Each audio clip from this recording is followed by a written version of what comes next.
as I record today's video, we're close to the end of the year and the major stock market indices are up over 20%.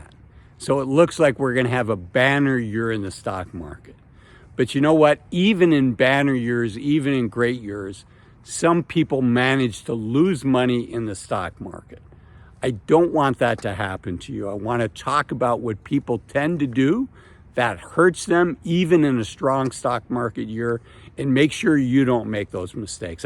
I say that even though the market was up, in this case, over 20% for the year, there are people that managed to lose money even though you kind of had to try to lose money this year. So let's go for a walk and let's talk about this. Okay, probably the number one way that people lose money even when the stock market's doing well is they have a short-term horizon. They're trading the market. They're buying and selling constantly. Maybe they're doing day trading. Maybe they're doing trading over a weekly period. But whatever that period of time is, they're doing it way too rapidly.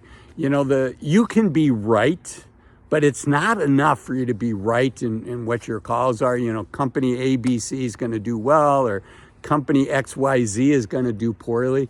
It's not enough to be right in your stock market calls.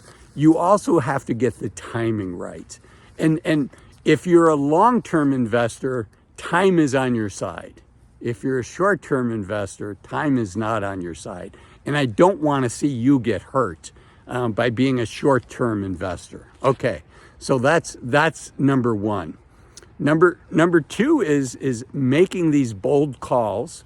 You know, at the end of last year, people were saying the U.S. was going to enter a recession. People were saying interest rates were going to continue to increase. And, you know, you might be right with these high-level calls like there's going to be a recession. As I record this, you know, the likelihood of a soft landing, which is really, really hard to do, it's becoming increasingly likely, fortunately, that the U.S. is going to have a soft landing. I don't know.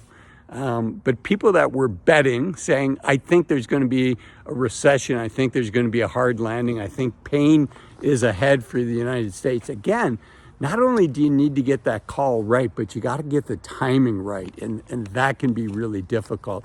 And along that line of thought is an investment tool that's known as stock options. So you actually don't need to own the stock. If you think company ABC is going to go up, you can actually just buy the option to buy that stock at maybe today's price, and it's set at today's price, or maybe a little bit below today's price, or a little bit above today's price. But if the stock does really well, you bought that option, you bought that right to buy that stock at a set price. So if the stock doubles, you still get to buy it at its old price. And so it's kind of, it's a contract.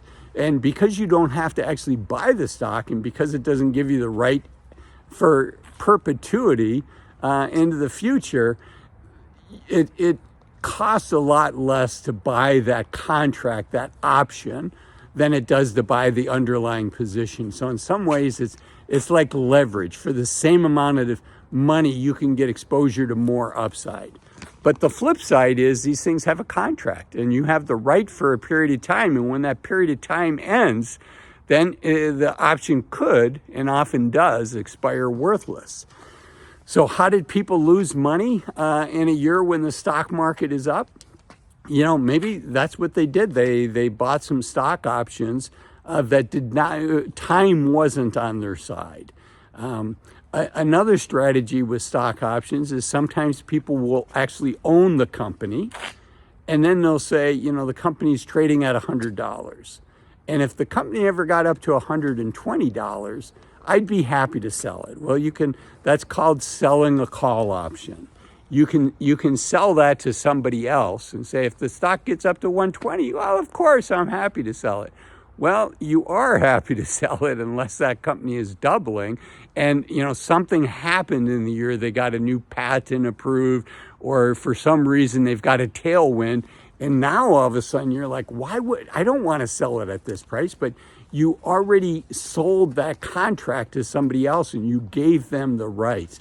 So that's called a covered call option.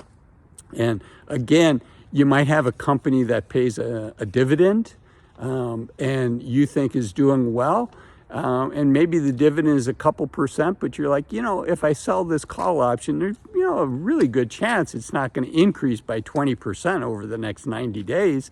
And so you can get that extra income off of that. These are what I call picking up pennies off of the train track. And these strategies tend to work until they don't.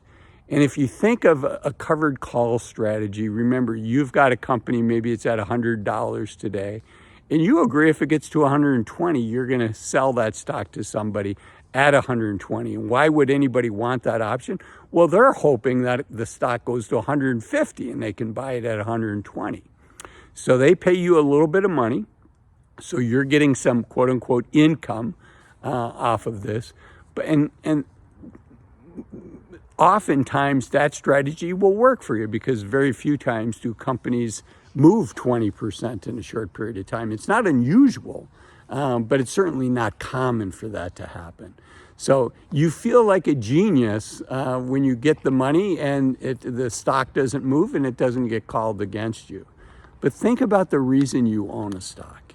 You own a stock because you're hoping it goes up over the long term. So why would you give up that upside? That's the whole reason that you own the stock. So that's another reason that people lost money.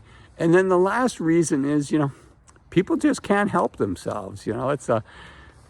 We all feel smart when we make this big macro call, when we say, I think the U.S. is going to go into a recession and it's really hard to do a soft landing. All of those things can be true. In fact, going into the year, I personally thought there was a relatively decent chance that the U.S. would enter a recession. But you know what? I did not let that impact my long-term asset allocation. I realized I could be wrong, which is exactly what happened in this year. The U.S. fortunately currently is not in a recession. Some people would argue we're kind of in a rolling recession. Certain industries have been hit. We're certainly reading about layoffs. There's certainly disruptions. There's certain industries, there's certainly friends of mine, probably friends of yours, that this has been a tough year. Their company has laid off people. Maybe they're worried about their job as well. So even in a great year, even in a great stock market year, people can still manage to lose money. And I hope by watching my channel, you're less likely to lose money. As you know, I'm a fan of being a long-term investor, having a long-term asset allocation, and letting time work for you as opposed to against you. I also want you to watch this video up here to let your money work for you as opposed to enslaving you. And these are 8 things that I want you to think about, stop doing as you approach your 60s so that you can enjoy life more, so that you can spend that money that you've worked so hard to build up. I'll see you in there. Bye-bye.